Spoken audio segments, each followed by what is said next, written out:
ஆயத்துல் குர்சி. ரொம்பவுமே பாக்கியமான, சொல்ல போனால் பரக்கத்து நிறைந்த ஒரு வசனம் அது. பெருமானார் ஸல்லல்லாஹு அலைஹி வஸல்லம் இதனுடைய பலனை பற்றி நிறைய சொன்னார்கள். 2 செய்தியை மட்டும் சொல்கிறேன். அதற்கடுத்து அதில் உள்ளே இருக்கக்கூடிய ஒரு ரகசியம் சொல்வேன். கடைசியில் நான் மறந்துட்டால் நீங்கள் என்கிட்ட கேட்கணும், ஆயத்துல் குர்சியின் ரகசியம் என்ன என்று. இதுதான் டாஸ்க்கு, நீங்கள் எந்த அளவுக்கு கவனிக்கிங்கன்றதை. அன்பு சகோதரர்களே, பெருமானார் ஸல்லல்லாஹு அலைஹி வஸல்லம் அவர்கள் ரமலானிலே ஜக்காத்தை எல்லாம் ஒன்றா சேர்ப்பாங்க, கலெக்ட் பண்ணுவாங்க. மொத்தமாக கலெக்ட் பண்ணி அது வந்த பின்னாடி தேவைப்படுறவங்க, அதற்கு தகுதியானவர்கள் யார் என்பதை கண்டறிந்து அதை மொத்தமாக கொண்டு போய் சேர்ப்பார்கள். இதுதான் ஆண்டாண்டு காலமாக ஜக்காத்து கொடுக்கப்பட்டு வந்த முறை. ஆனால் துரதிஷ்டம், நம்ம சமுதாயம் அப்படி கொஞ்சம் கொஞ்சமாக அதுலேருந்து பின்வாங்கிடுச்சு. தனித்தனியாக எனக்கு ஜக்காத்து கடமையாக நான் தனியாக கொடுத்துக்கிறேன், உங்களுக்கு ஜக்காத்து கடமையாக நீங்கள் தனியாக கொடுத்துறீங்க. அப்படி கிடையாது. ஜக்காத்துன்றது கூட்டு அமல், கூட்டாகத்தான் நிறைவேற்ற வேண்டும். அதுதான் சிறப்பு.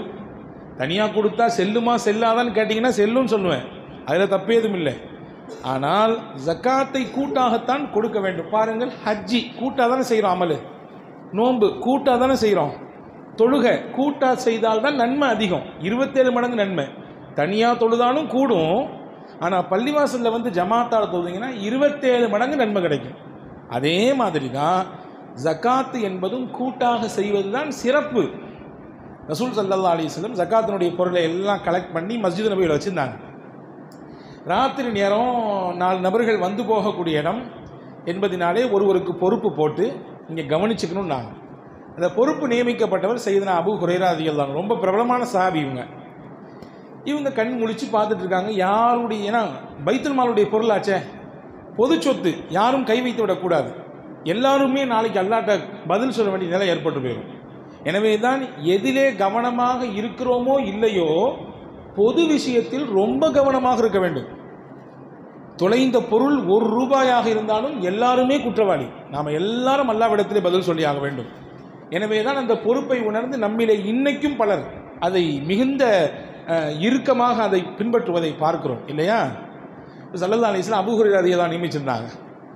அபூ ஹுரைரா ரலியல்லாஹு அவர்கள் ராத்திரி எல்லாம் கண் விழித்து அதை பாதுகாத்துட்டு இருக்காங்க. திடீர்னு ராத்திரி ஒருத்தன் வந்து மூட்டையில் அந்த சாக்கு பையில் அந்த பொருளை எல்லாத்தையும் அள்ளி போட்டுக்கிட்டு இருக்கிறான். பிடிச்சிட்டாங்க போய். யார் நீ, எங்கேருந்து வந்த? அவன் சொன்னான், நான் ரொம்ப ஏழை, கஷ்டப்படுறேன், குடும்பத்தில் சாப்பாடு இல்லை, கஞ்சி இல்லை, கொஞ்சோண்டு எடுத்துகிட்டு போனால் என் புள்ள குட்டி எல்லாத்துக்கும் நான் கொடுத்து கொஞ்சம் பசி ஆற்றுவேன். விட முடியாது, நாளை காலையில் உன்னையை பிடிச்சி முகமது நபிகிட்ட கொண்டு போய் நிப்பாட்டாமல் நான் விட மாட்டேன். வந்தவன் அந்த சொன்ன அந்த மனிதன், மன்னிச்சிடுங்க, நாளைக்கு நான் வரமாட்டேன், நான் புள்ள குட்டிக்காரன், விட்டுருங்கன்னு சொல்லி தப்பிச்சு போயிட்டான். இரக்கத்தை ஏற்படுத்திட்டு போயிட்டான். மறுநாள் ரசூலுல்லாஹி ஸல்லல்லாஹு அலைஹி வஸல்லம் காலைலே ஹஸரத் அபூ ஹுரைரா சந்தித்தார்கள். சந்திக்கும் பொழுது ரசூலுல்லாஹ்வுக்கு இந்த செய்தியே தெரியாது. ஆனால் கேட்டாங்க, நபி நைட்டு வந்தானே அந்த ஆள் என்ன சொன்னான்னு கேட்டாங்க. ஹஸரத் அபூ ஹுரைரா ஆச்சரியமாக பார்க்காங்க. யா ரசூலுல்லாஹ், வந்தது எனக்கும் அவனுக்கும் தான் தெரியும், உங்களுக்கு அல்லாஹ் சொன்னான். என்ன சொன்னான்? இந்த மாதிரி புள்ள குட்டிக்காரன் சொன்னாங்க. சிரிச்சுக்கிட்டே சொன்னாங்க, போங்க இன்னைக்கும் வருவாங்க அப்படின்னாங்க. அவங்க போனாங்க. அதே மாதிரி ராத்திரி மறுபடியும் வந்தான். மறுபடியும் பிடிச்சாங்க. விடவே மாட்டேன், நபி சொல்லிட்டாங்க முன்னாடியே. இல்லை, மறுபடியும் நான் புள்ள குட்டிக்காரன். பசி, பல நேரங்களிலே பசியும் பட்டினியும் வறுமையும் தான் மனிதனை தவறின் பக்கம் தள்ளுகிறது, இல்லையா? காதல் ஃபக்ரு ஐயக்கூன குஃப்ரா, பெருமானார் ஸல்லல்லாஹு அலைஹி வஸல்லம் சொன்னாங்க. ஏழ்மை இருக்கிறதே ஒரு மனிதனை இறை நிராகரிப்பில் கூட தள்ளிவிடும். எனவே தான் ரொம்ப ஏழ்மை ஆபத்தானது. அந்த மாதிரியான நிலை இருக்கக்கூடியவங்களை ரொம்ப கவனிக்கணும். அவங்களுக்கான உதவி ஒத்தாசைகளை கூடுதலாக செய்ய வேண்டும்.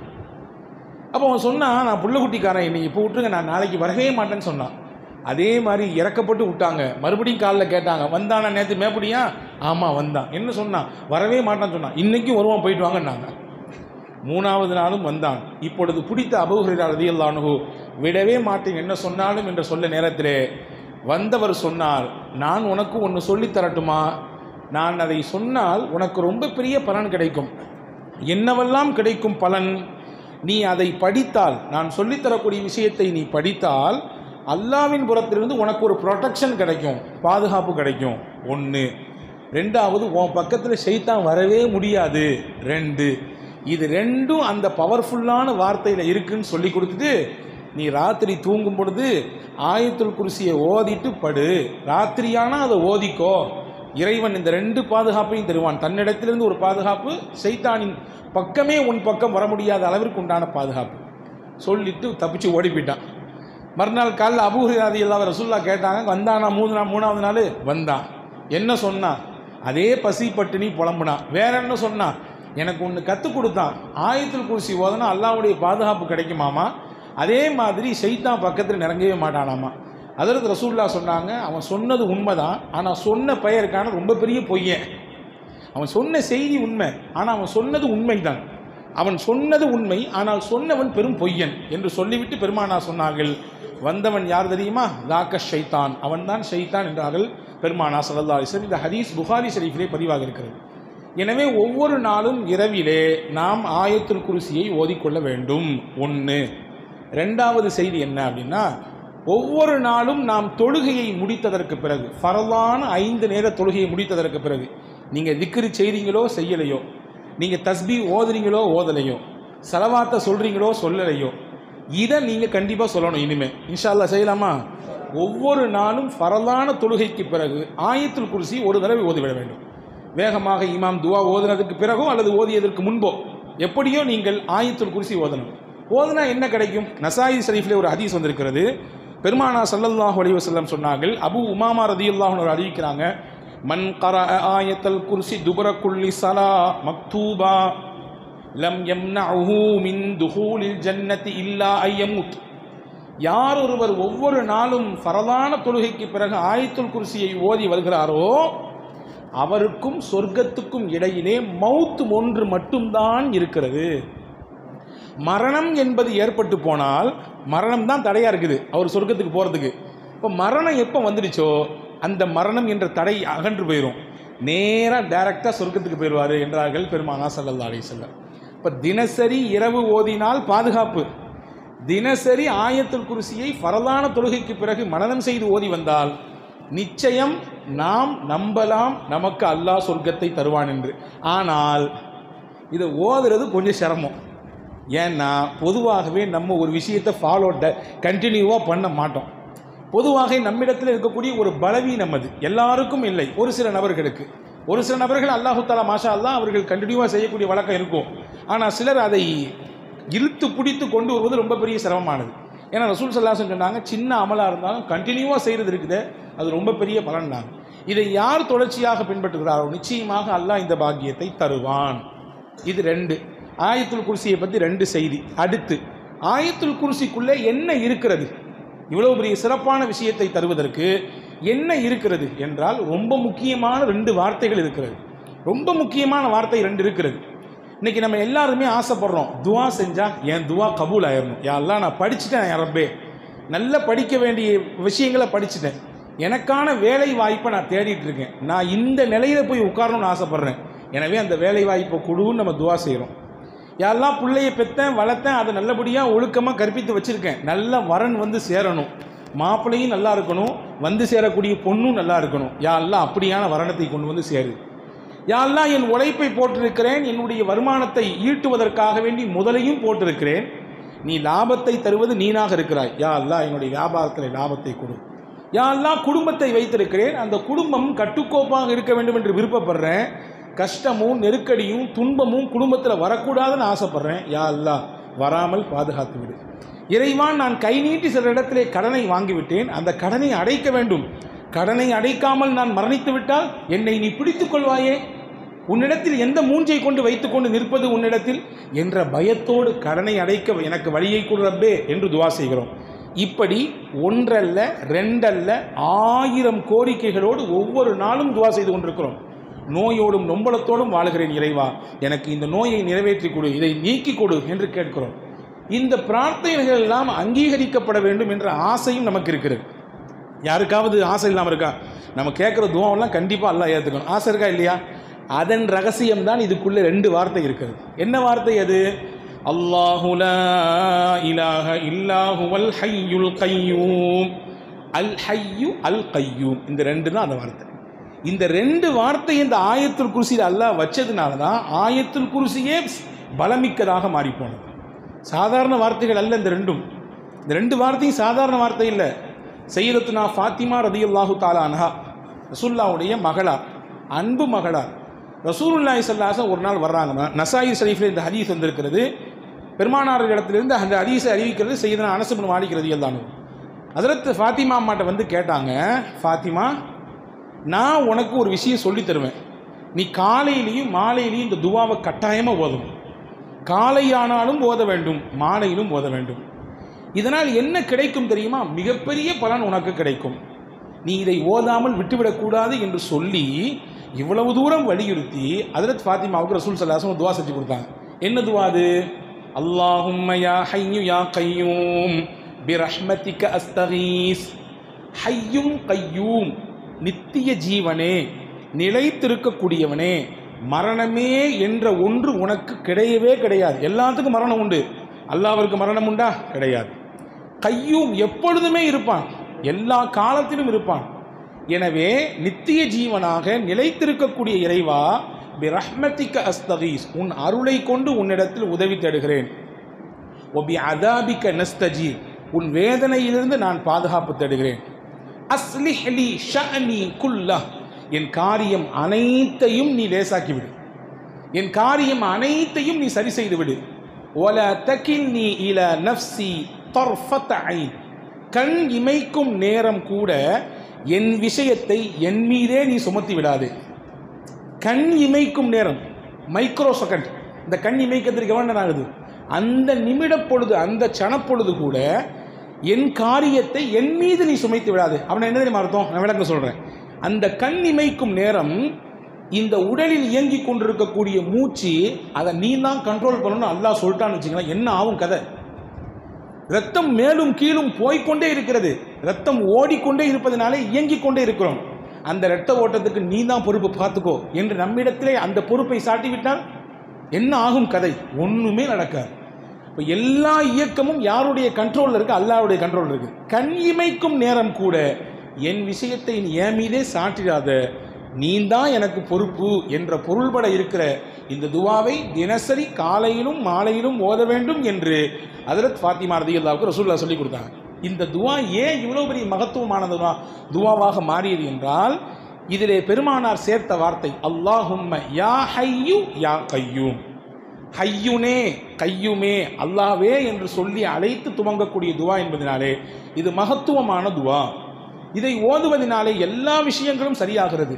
உலகம் மற்றும் ஆகிரத் சார்ந்த அனைத்தையும் உள்ளடக்கிய ரொம்ப அற்புதமான துவா. ரசூலுல்லாஹ் அஸ்லிஹ் லி ஷஅனி குல்லா, என் காரியங்கள் அனைத்தையும் லேசாக்கிவிடு என்று கேட்கிறார்கள். அப்படின்னா என்ன அர்த்தம்? நம்முடைய வீடு, நம்முடைய குடும்பம், நம்முடைய அண்டை வீடு, நம்முடைய நண்பர்கள், நாம் செய்யக்கூடிய வேலைகள், நாம் செய்யக்கூடிய அமால்கள், நல்ல அமல்கள், அதே போன்று நம்முடைய கல்வி, நம்முடைய உயர்வு, நம்முடைய உள்ளம், நம்முடைய மனைவி, நம்முடைய பிள்ளைகள், நம்முடைய வியாபாரம் எல்லாம் இதில் அடக்கம். எல்லாத்தையும் எனக்கு சரி செஞ்சு கொடு. நீ சரி செஞ்சாதான் அது எல்லாம் சரி செஞ்ச மாதிரி இருக்கும். வேற யாரு கை வச்சாலும் அப்படி சரி செய்ய முடியாது. எனவே அப்படி சரி செஞ்சு கொடு என்று பெருமானார் ஸல்லல்லாஹு அலைஹி வஸல்லம் சையதத்துனா ஃபாத்திமா ரலியல்லாஹு தஆலா அவர்களுக்கு கற்றுக் கொடுத்தார்கள். எனவே அப்படிப்பட்ட ஒரு அற்புதமான வார்த்தையை தாங்கி நிற்கிறது இந்த துவா. எனவே தான் பெருமானார் ஸல்லல்லாஹு அலைஹி வஸல்லம் சொன்னாங்க, இஸ்முல் ஆலம் என்று ஒன்று இருக்கிறது. இஸ்முல் ஆலம் என்றால் என்ன? அல்லாஹ்வுடைய மகத்துவமான பெயர். அந்த பெயரை சொல்லி ஒருவர் துவா செய்தால் அல்லாஹ் நிச்சயமாக அந்த துவாவை கபூல் செய்வான். எது அந்த இஸ்முல் ஆலம்? அல்லாஹ்வுக்கு மொத்தம் எத்தனை பேருங்க இருக்குது? அல்லாஹ்வுக்கு 99 திருநாமங்கள் இருக்கிறது இல்லையா? வலில்லாஹில் அஸ்மாஉல் ஹுஸ்னா ஃபதுஊஹு பிஹா, அல்லாஹ்விற்கு அழகிய திருநாமங்கள் இருக்கிறது, அதை சொல்லி அவனை அடையுங்கள். யா ரஹ்மான் என்று சொல்லுங்கள், யா ரஹீம் என்று சொல்லுங்கள், யா மன்னான் என்று சொல்லுங்கள், யா ஹன்னான் என்று சொல்லுங்கள், யா தையான் என்று சொல்லுங்கள், யா மாலிக் என்று சொல்லுங்கள். இதெல்லாம் அல்லாஹ்வுடைய பேர். இதை சொன்னால் அவனுக்கு சந்தோஷம் வரும். அப்படி சொல்லி நீங்கள் துவா செய்யுங்கள். இந்த 99 பேரிலே அல்லாஹ்வின் மகத்துவமான பேர் என்பது எது? எந்த பெயரை சொன்னால் அல்லாஹ் துவாவை கபூல் செய்வான், எது அது என்ற ஒரு கேள்வி இருக்கிறது. ரசூலுல்லாஹ் அதற்கு பதில் சொல்றாங்க, அல் ஹய்யுல் கய்யூம் தான் அந்த துவா. அல்லாஹ்வுடைய திருப்பெயர்களில் எந்த பெயரை சொல்லி துவா செய்தால் அல்லாஹ் கபூல் செய்வானோ அந்த பெயர் அல் ஹய்யு அல் கய்யூம். பல அறிவிப்புகள் வந்திருக்கிறது, பல பெயர்களை அறிவிப்பு செய்கிறாங்க. ஆனால் ஒரு ஹதீஸில் இப்படி வந்திருக்கு. அனஸ் ரலியல்லாஹு சொல்கிறாங்க, சுனனு இப்னு மாஜாவில் இருக்கிறது, சுனனு நசாயில் இருக்கிறது, சுனனு அதே போன்று சுனனு அபூதாவுதில் இருக்கிறது இந்த ஹதீஸ். நாங்கள் எல்லாம் ரசூலுல்லாஹ் கூட பள்ளிவாசலில் உட்காந்துருந்தோம். ஒருத்தர் வந்தார், தொழுதாரு. தொழுது முடிச்சுட்டு அல்லாஹ்ட்ட ஒரு துவா செஞ்சார். என்ன துவா செஞ்சாரு?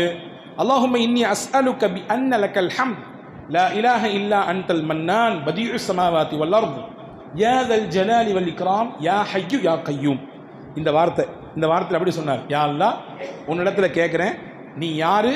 ரொம்ப பெரிய உபகாரி. நீ தான் இந்த உலகத்தை எந்த முன்னுதாரணமும் இல்லாமல் படைச்ச, எந்த முன்னுதாரணமும் கிடையாது.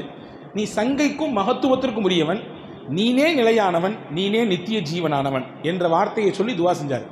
ரசூலுல்லாஹ் எங்களை எல்லாம் கூப்பிட்டு சொன்னாங்க, அவர் எந்த வார்த்தையை சொல்லி துவா செய்கிறார் தெரியுமா? இஸ்முல் ஆலம் சொல்லியிருக்கிறாரு, அல்லாஹ்வுடைய மகத்துவமான பெயரை சொல்லியிருக்கிறாரு. எந்த வார்த்தையை சொல்லி அல்லாஹ்விடத்தில் துவா செய்தால் அல்லாஹ் மறுக்கவே மாட்டானோ அந்த வார்த்தையை சொல்லியிருக்கிறாரு. அதுதான் அல் ஹய்யு அல் கய்யூம் என்று பெருமானார் ஸல்லல்லாஹு அலைஹி வஸல்லம் சொன்னார்கள் என்று சையதுனா அனஸ் இப்னு மாலிக் ரலியல்லாஹு அன்ஹு சொல்றாங்க. எனவே இந்த அல் ஹய்யுல் கய்யூம் என்பது ஆயத்துல் குர்சியிலே இடம்பெற்றிருப்பதினாலே அந்த ஆயத்துல் குர்சி மகத்துவமிக்கதாக மாறுகிறது. ஹதீஸிலே வந்திருக்கிறது. சையதுனா அபூ உமாமா ரலியல்லாஹு சொன்னாங்க, அல்லாஹ்வுடைய திருப்பெயர் குறிப்பாக அந்த இஸ்முல் ஆலம் திருக்குர்ஆனிலே 3 வசனங்களிலே இடம்பெறுகிறது. எந்த வசனம்? சூரா பக்ராவிலே ஒரு ஆயத், சூரா ஆலு இம்ரானிலே ஒரு ஆயத், சூரா தாஹாவிலே ஒரு ஆயத். சூரா பக்ராவிலே என்ன ஆயத்? அதுதான் ஆயத்துல் குர்சி. சூரா ஆலு இம்ரானிலே எந்த ஆயத்? அதுதான் துவக்க வசனம், அலிஃப் லாம் மீம் அல்லாஹு லா இலாஹ இல்லா ஹுவல் ஹய்யுல் கய்யூம். இன்னைக்கு ஓதணும் பார்த்தீங்கன்னா கடைசி ரக்காத்தில் தான் ஓதப்பட்டுச்சு.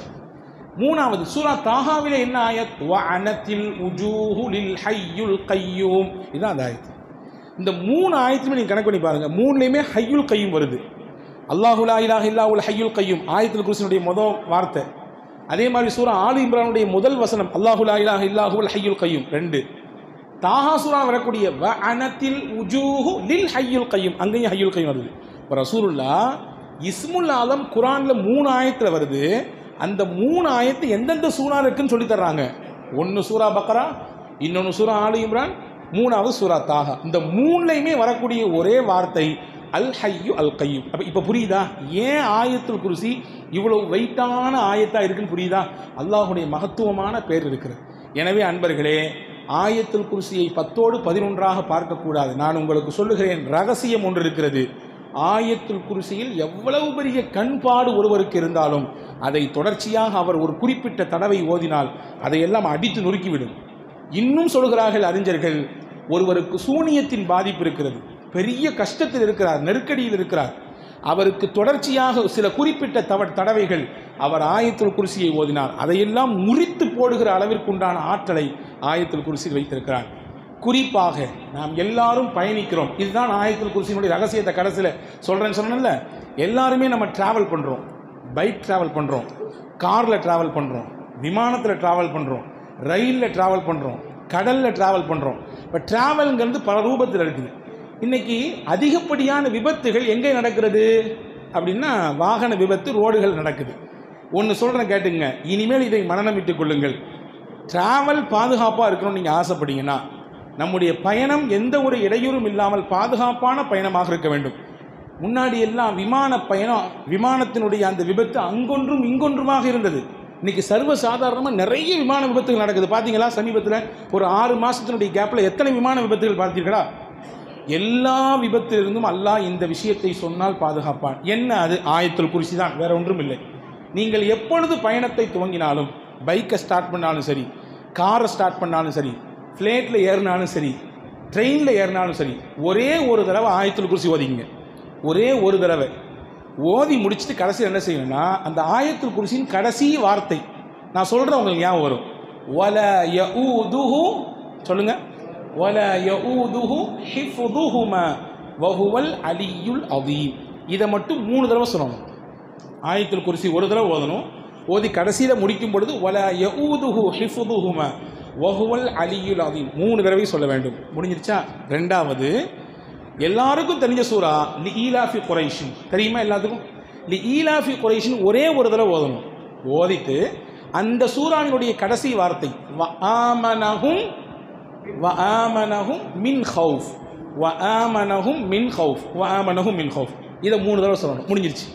இதை சொல்லி யார் தன் பயணத்தை துவங்குகிறாரோ பாதுகாப்பான பயணமாக அல்லாஹ் அவருக்கு கொடுப்பான். விபத்துகள் நடக்காது. விபத்துகள் நடந்தாலும் இவருக்கு எந்த பிரச்சனையும் வராது. இவருக்கு எந்த பாதிப்பும் வராது. இன்னைக்கு சின்ன சின்ன விபத்துகள் எவ்வளோ பெரிய பாதிப்பு கொடுத்துருது, கண்ணுக்கு முன்னாடி பார்க்க முடியாத அளவிற்கு பிரச்சனையை கொடுத்துருது. எனவே இந்த பாதிப்பிலெல்லாம் இருந்து தப்பிக்க வேண்டும் என்றால் ஆயத்துல் குர்சியை இந்த முறைப்படி ஓதுங்கள் என்று அறிஞர் பெருமக்கள் சொல்லித் தருகிறார்கள். வல்ல அல்லாஹ் இதனுடைய முழுமையான பலனை அனுபவிக்கக்கூடிய நல்ல பாக்கியத்தை உங்களுக்கும் எனக்கும் எல்லா மக்களுக்கும் வல்ல அல்லாஹ் வழங்கி அருள் புரிவானாக. ஆமீன்.